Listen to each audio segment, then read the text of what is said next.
This is like the worst thing that could ever happen to a writer, and I don't wish it on anyone.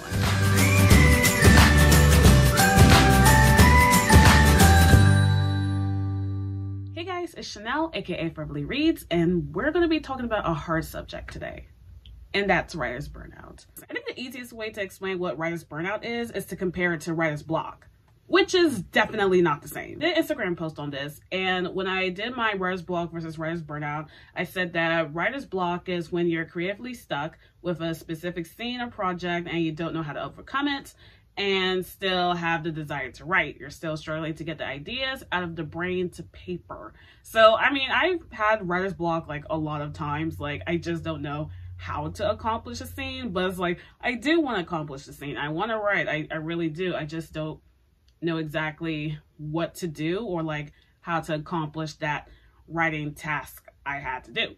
So with writer's burnout, you're being overworked, too stressed, and have no motivation. You really want nothing to do with writing. So yeah, like what I was feeling was that here's my whip.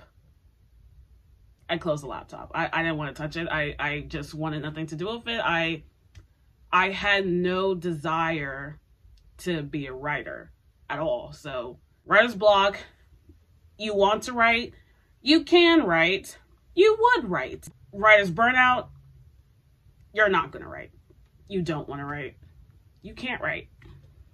That's the best way I can explain it. And it's a sucky feeling. I knew that I wasn't going to write as much as I wanted to because I was recovering. And I mean, that was fine. I was being realistic with myself that, you know, I was going to take some time to heal, whatever. I turned out to be like in a lot of pain than I was in my first surgery. I mean, I was letting it be known that, yeah, this did hurt more from my first surgery, but like, I was not letting it be known that like I was crying like almost every night, you know, trying to find a comfortable spot to sleep in or just dealing with the pain. So, you know, once you can't do the things that you're used to doing, it's just taxing, like on your mentality.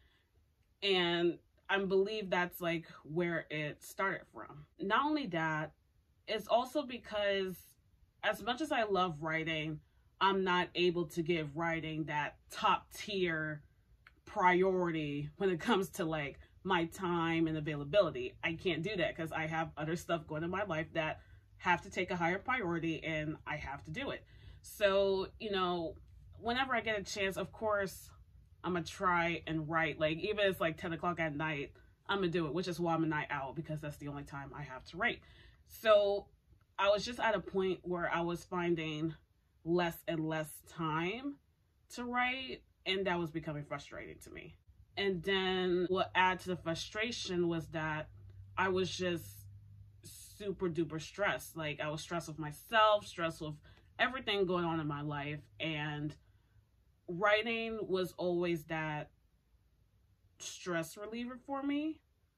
But once I got too stressed, I couldn't turn to writing being that stress reliever, because then I was getting stressed with myself when it came to writing. Like, I just feel like I'm not progressing as a writer. I've been like writing this story for like way too long. I mean, I say it all the time, like I've been writing this story for too long, and it's because I don't have time to give it the attention it needs. So it's like, that's also becoming frustrating. It's like, I just really can't do this. And all my insecurities, I felt like, was almost like as if it was like an umbrella, or it was just like I had like insecurity glasses on. Maybe it's like Wreck-It Ralph. I don't know. Scanning for insecurities. Insecurity detected. Copying insecurity. But I just felt so insecure. I had like no faith in my writing ability, and I want to say I got to the point that I think I wanted to quit writing. Like, I didn't want to be a writer anymore. I didn't want to write stories anymore. I didn't feel like I can be a writer anymore. So yeah, I wanted to quit writing because I had no joy for it anymore. Like, I open the laptop, I see what I have, and I just closed the laptop. I didn't want anything to do with it. We all know that 2020 was like a hard year to go through. 2021 was supposed to be that year that like picked back up. Like even in my bullet journal, I said like 2021 will be a good year. And I felt like things were going like downhill, and like they were going downhill fast. So that was just really adding to the stress. And I think I was just at a point that like I just didn't believe in myself anymore. I would say, I'll just say that you know, I was just at a point that I really didn't believe in myself, like as a person, as a writer. So it's like, why should I have the motivation to do anything? So I just stopped. And I did end up, you know, taking a mini little break. You know, just a time to get away from everything and, you know, have some like legit free time, like free, not at home like time. And I loved it. I felt like I got the break I needed. It was funny because my sister did ask me like, oh, did you get your creative juices back, or were you taking a break from that too? And I was like, yeah, I'm taking a break from that too. So, you know, I mean, the trip wasn't trying to get my creativity back. It was really just trying to get me back and like get some stress like off my shoulders. And it did for a time. I'm not gonna say like, oh, when I came back like everything was like back to normal and like perfect and stuff. It was still a long road, and I felt like I did come back to stress, but I just felt like I still had some, you know, work to do and still had to find a way to get myself back to who I was. How are you supposed to overcome like this major thing? So I've read like a few articles like about this, and they're like really helpful to me. And you know, some will say like keep writing, and some would say take a break. So here's my opinion on this. I obviously like was not writing, but I would say what did help me get back into being a writer was looking at my writing. Not particularly like where I left off, but I was like looking at future chapters. So like that's what like really helped me a lot, because I was like, oh man, I want to fix this, but I have to fix the other scenes. So I was like, I can't fix the future scenes without fixing the past scenes. So that's what really pushed me. I wouldn't say force yourself. Don't really say keep writing, because you really just don't want to do it. And I feel like if you force yourself, you're just going to end up hating it like even more. So I don't really recommend like the keep writing thing. I say to a point, just listen to your body, like see how you feel. Probably write something small, or I would say like write summaries of stuff. I want to say like get back into like the scenes you're writing. Just, I don't know, maybe write about what you're writing about.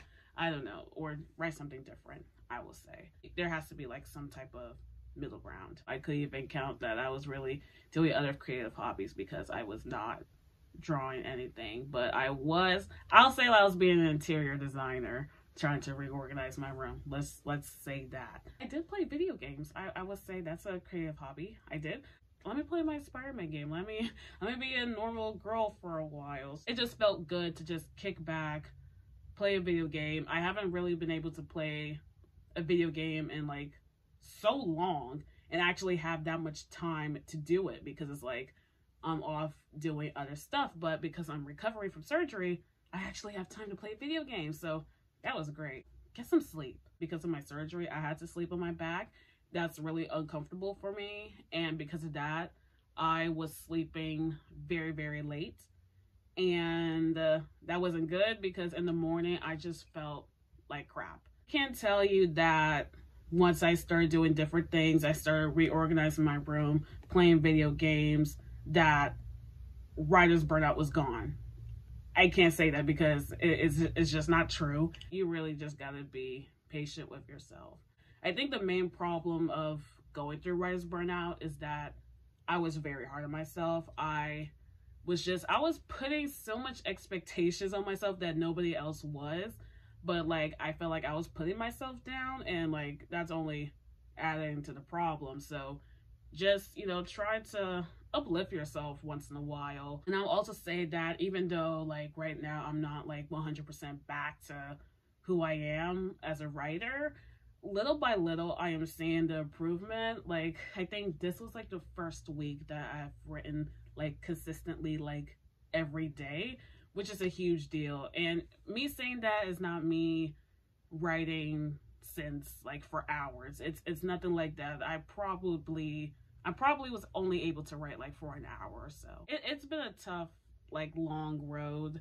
I mean, first of all, for me, even coming back to make like an Arthur 2 video, I know I made my organization video, but I really wanted to come back and make a Arthur 2 video, and I'm glad I was able to do that. Let's just say that was also part of the writer's burnout of why it was taking me so long. Other than stuff happening in my personal life, it was also that I just had like no desire, like I couldn't really pick myself back up to make a video, but I'm glad I'm finally able to. I do want to continue making videos every week, Fridays.